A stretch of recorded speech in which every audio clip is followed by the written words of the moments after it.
بسم الله الرحمن الرحیم. درنو زده کوونکو، السلام علیکم ورحمة الله وبرکاته. موږ او تاسو نن د اووم صنف فزیک راپیلوو چې د اووم صنف فزیک به دلته پر سکرین باندې ستاسو سره شریکیږي او هغه به سره مطالعه کوو. په فزیک کې موږ او تاسو کوم موضوعات څیړو چې دا د اووم صنف فزیک دی. د اووم صنف په فزیک کې موږ او تاسو معمولا د ساده اندازه‌ګیري څخه بحث کوو. یعنې زموږ او ستاسو لومړی فصل چې دی اندازه کول دی، د هغه وروسته د اندازه کولو مفهوم او اهمیت، بیا د اندازه کولو واحدونه، اساسي او فرعي واحدونه کوم واحدونه دي، د اندازه کولو طریقې او وسیلې کوم طریقې او کوم وسیلې به په کار واچوو، د اندازه کولو کارتوب یا دقت یا پرسیژن یا اکیورسي دا به هم سره مطالعه کوو. نو رابسو موږ او تاسو د خپل کتاب په لور باندې لومړی فصل سره زده کړه کوو. د فزیک اساس اندازه کول تشکیلوي. اندازه کول یعنی موږ او تاسو چې هر جسم او هر شی د کوم مقیاس او اندازې سره پرتله کوو دې ته اندازه کول ویل کیږي. اندازه کول د فزیک اساس دی. یعنی که چیرې دلته وګورو، موږ او تاسو ته ښه بیلګې ښه مثالونه داسې راکړي. د کابل او مزار شریف د ښارونو ترمنځ فاصله 4.5 کیلومتره ده. اوس دغه فاصله یې خپله اندازه کړې ده 4.5 او هغه هم واحد یې څه شی دی؟ کیلومتر.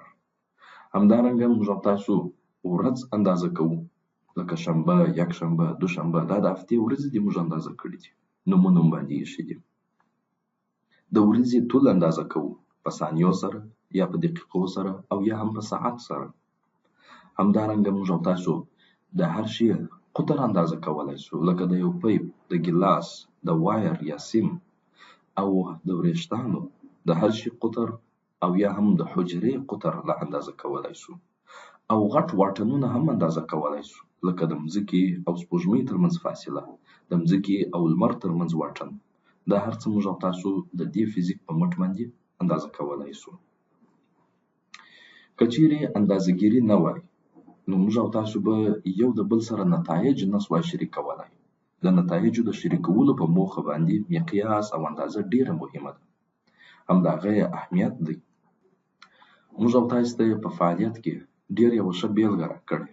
داسې راته ویلي وای کله چې تاسې بازار ته ځئ، د بیلګې په توګه تاسو قلم او کاغذ راواخلئ او د کور د ضرورت شیان ولیکئ، خپل د اړتیا شیان ولیکئ، څه شي ته ضرورت لري. نو تاسې به څه شي ورسره ولیکئ. فرض مثال د کور دپاره موږ او تاسو خوراک او څښاک ته ضرورت لرو.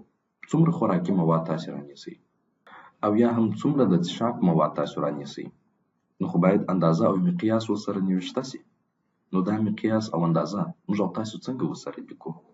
یا هم چې تا ته ووایي چې ښوونځي ته ولاړ شه، کله چې مکتب ته ولاړ شې د څو څه تر څو بجو پورې همالته په مکتب کې یې، دا بجې خپله څه شي دي؟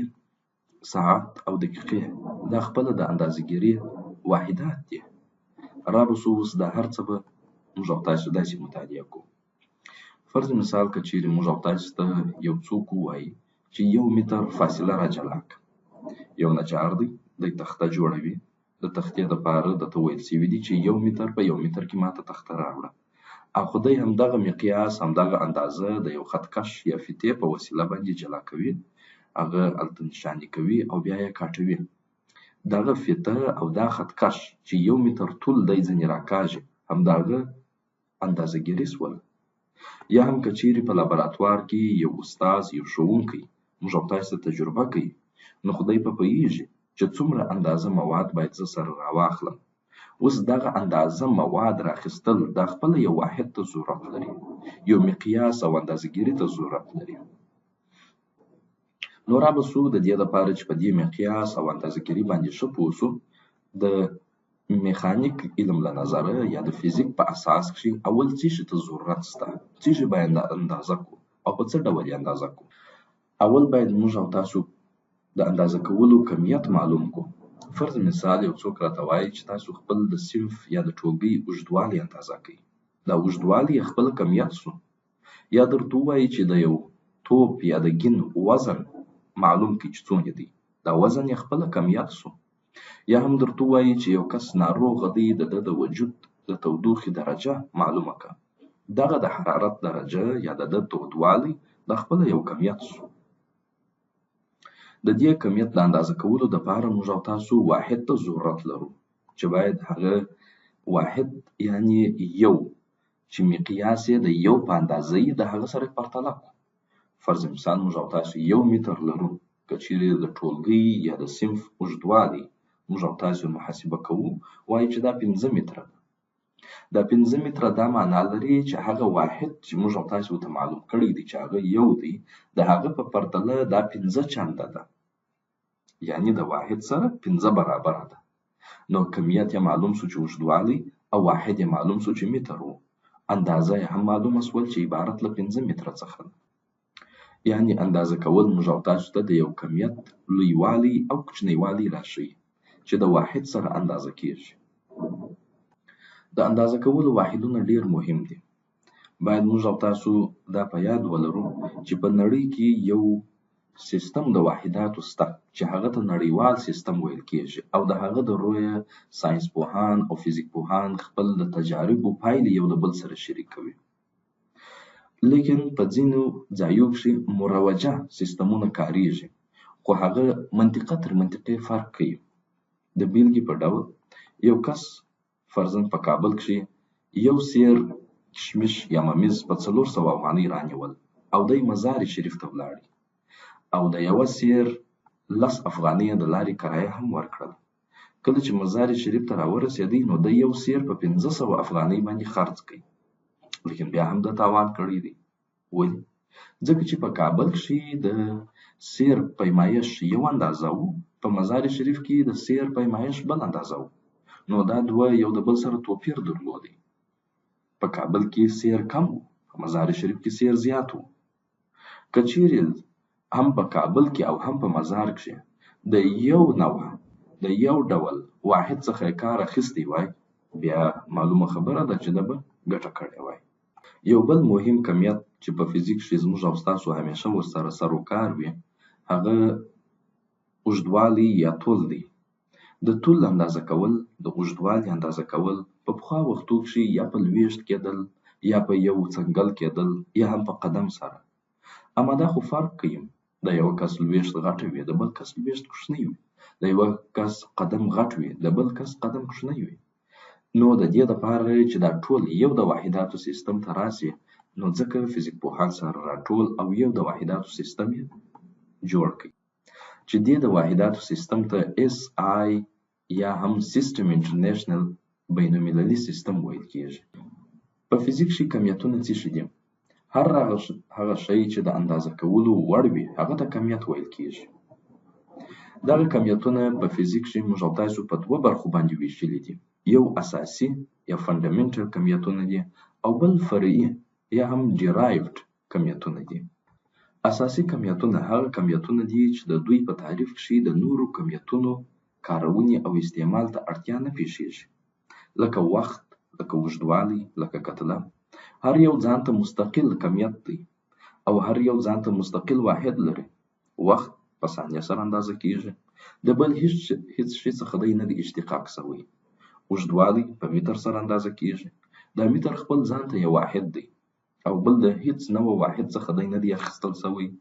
کتله لکه په کیلوګرام چې اندازه کیږي، د ده په ترکیب کښې هم نور واحدات نه دي کارول شوي، ځکه ورته اساسي کمیتونه ویل کیږي. او بل موږ او تاسو په فزیک کښې فرعي کمیتونه لرو. فرعي کمیتونه هغه کمیتونو ته ویل کیږي چې د هغو په ترکیب کښې د اساسي کمیتو څخه استفاده شوې وي. فرض مثال سرعت. کله چې موږ او تاسو د یو متحرک سرعت څېړو، نو وایي چې دا دومره کیلومتر پر ساعت رفتار لري، یا هم دومره متر پر ثانیه باندې د دې سرعت دی. یعنی د 2 اساسي کمیتونو د تقسیم حاصل څخه په وجود راغلی. یا هم کېدای شي داسې کمیتونه وي چې د 2 اساسي کمیتو د حاصل ضرب څخه په وجود راغلي وي. نو بناً هغه ته موږ او تاسو فرعي کمیتونه وایو. اساسي کمیتونه خو مستقل دي، لیکن فرعي کمیتونه مستقل نه دي، بلکې په اساسي کمیتو پورې اړه لري. بل شي مثال یې حجم دی، لکه متر مکعب یا سانتي متر مکعب یا فوټ مکعب، یعنی یو فوټ په یو فوټ اوږدوالي، په یو فوټ عرض او په یو فوټ ضخامت کښې دغه ته موږ او تاسو فوټ مکعب وایو، یا هم متر مکعب یا هم سانتي متر مکعب، چې دا احجام چې دي دا ټول په حقیقت کې د اساسي کمیتونو د حاصلې ضرب څخه په وجود راغلي. یا هم سطحه ده، سطحه یا ایریا چې ده هغه په متر مربع یا سانتي متر مربع یا فوټ مربع باندې محاسبه کیږي، چې دا خپله د اساسي کمیتونو یو اشتقاق دی چې دوه اساسي کمیتونه سره ضرب شوي او درېیمې فرعي کمیت یې لاسته راوړی دی. د اوږدوالي دپاره موږ او تاسو په اس آی سیستم کښې یعنې سیستم انټرنیشنل یا هم په نړیوال سیستم بین المللي سیستم کښې د متر واحد کاروو. متر د انګلیسي ژبې د ام په توري سره ښودل کیږي او دا یوه میله چې د فرانسې د سیورس په ښار کښې پرته ده د دوو عناصرو د الیاژ څخه جوړه شوې ده، چې یو ایریډیم او بل پلاټینیم دی. د دې دواړو د الیاژ څخه جوړه شوې د 1 متر په اندازه ده. د هغه ځای څخه د پیمایش د اوږدوالي نیول شوی په نورو عناصرو باندې بیا هغه کاپي پیسټ شوی ټول نړۍ ته استول شوې ده. بل هم موږ او تاسو د وخت واحد لرو. د وخت واحد په بین الملل سیستم کښې یا په سیستم انټرنیشنل کښې ثانیه ده، چې د انګلیسي اس په توري سره ښودل کیږي. وخت موږ او تاسو داسې محاسبه کوو، تل تکرارېدونکې پیښې چې دي هغه باندې موږ او تاسو وخت اندازه کولی شو. ښه مثال یې ساده رقاصه یا پنډولم دی. پنډولم مخ و شاته حرکت کوي. دا تکرارېدونکې پیښه د دې باعث کیږي چې موږ او تاسو ته وخت راوښیي چې څو وارې دا جسم مکرره حرکت ترسره کړی. بله ښه بیلګه یې لکه مځکه چې د لمر په شاوخوا باندې راګرځي، څو وارې دا د لمر په شاوخوا باندې راګرځي. دا یو تکرارېدونکې پیښه ده چې موږ او تاسو ته کال راښیي. که چیرې د مځکې یو شواروز په نظر کښې ونیسو، یو شواروز یعنې فرضاً د غرمې په خوا کښې لمر چې د مځکې پر سر باندې مستقیما ولاړ وي، بیا تر بلې غرمې پورې چې لمر همدغه ځای ته راځي، دې ته یو شواروز ویل کیږي. که چیرې په 40 مساوي حصو باندې دا د شواروز موده وویشو، موږ او تاسو ته 1 ساعت راکوي. او که چیرې 1 ساعت موده راواخلو په 80 مساوي حصو یې وویشو، 1 دقیقه په لاس راکوي. او که هماغه 1 دقیقه راواخلو په 80 مساوي حصو یې وویشو، موږ او تاسو ته 1 ثانیه په لاس راکوي. نو که چیرې همدغه د ثانیې مقدار د دقیقو په مقدار کښې او هغه د ساعتونو په مقدار کښې ضرب کړو، نو موږ او تاسې به ووایو چې یو شواروز عبارت دی له 84,400 ثانیې څخه، یعنې د شواروز 84,400 حصه عبارت د 1 ثانیې څخه ده. بل هم په فزیک کښې موږ او تاسو یو ډېر مهم کمیت چې لرو هغه کتله ده. ټول اجسام چې موږ او تاسو شاوخوا وینو، خپل په نړۍ کې، خپل په محیط کښې چې شتون لري، هغه ټول د کوچني ذراتو څخه جوړ شوي دي. د دغه ذراتو مجموعه عبارت د کتلې څخه ده او دغه کتله موږ او تاسو په کیلوګرام سره محاسبه کوو. یعنې د کتلې دپاره نړیوال سیستم اس آی سیستم کښې په بین الملل سیستم کښې واحد کیلوګرام تعیین شوی چې په کې جي سره ښودل کیږي.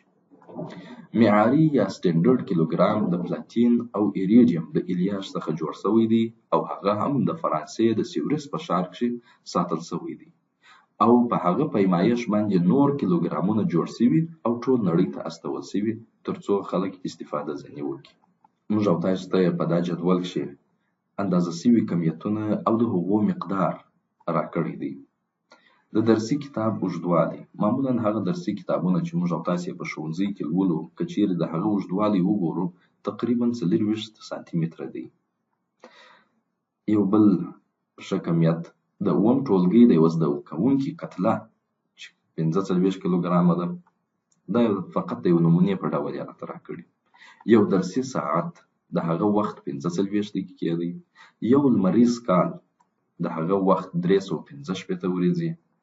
د ایورسټ غره د څوکې لوړوالی چې د هیمالیا د غرو سلسله لوړترینه څوکه ایورسټ چې په نیپال کې موقعیت لري 8848 متره د بحر د سطحې څخه جګوالی لري. د یو پنسل کتله معمولا هغه پنسلونه چې موږ او تاسې استفاده ځینې کوو په ټولګي کښې هغه 28 ګرامه ډېره وخت هغه 38 ګرامه دي. د درسي ټولګي اوږدوالی 6 متره، د اووم ټولګي د یوه زده کوونکي عمر 12 کاله، د درسي کتاب عرض 12 سانتي متره، د فوټبال متوسط توپ کتله 400 ګرامه ده. یعنې دا ټول شیان موږ او تاسو همداسې اندازه کولی شو. تاسو هم کولی شئ خپل شاوخوا په محیط کښې کوم شیان چې موجود دي یا د هغو اوږدوالی یا د هغو کتله محاسبه کړئ، او یا هم هغه مقدار وخت چې تیریږي تاسو کولی شئ د یو سټاپ واچ په واسطه هغه اندازه کړئ. دوهم نوع واحدونه چې موږ او تاسو لرو هغه فرعي واحدونه دي. فرعي واحدونه هغه واحدونو ته ویل کېږي چې خپل په اساس کښې، خپل په ترکیب کښې، خپل په جوړښت کښې د نورو اساسي واحدونو څخه استفاده کړې وي، لکه د سطحې واحدات. سطحه خو موږ او تاسو په متر مربع یا فوټ مربع یا سانتي متر مربع باندې اندازه کوو، یعنې متر مو په متر کښې ضرب کړی، یا مو فوټ په فوټ کښې ضرب کړی، یا مو سانتي متر په سانتي متر کښې ضرب کړی. نو دوه اساسي واحدونه سوله چې د هغو د حاصل ضرب څخه فرعي واحد په لاس راغلی. او بل هم حجم دی. حجم موږ او تاسو په متر مکعب، فوټ مکعب یا هم سانتي متر مکعب باندې اندازه کولی شو، چې دا هم خپل په ترکیب کښې 3 نوع اساسي واحدات سره ضرب شوي په لاس راغلی، یعنې متر په متر په متر کښې ضرب شوی او متر مکعب ځینې جوړ شوی. یا هم سرعت. د سرعت واحد عبارت د متر پر سکند څخه دی.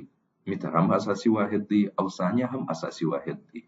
نو متر پر ثانیه عبارت د سرعت د واحد څخه دی.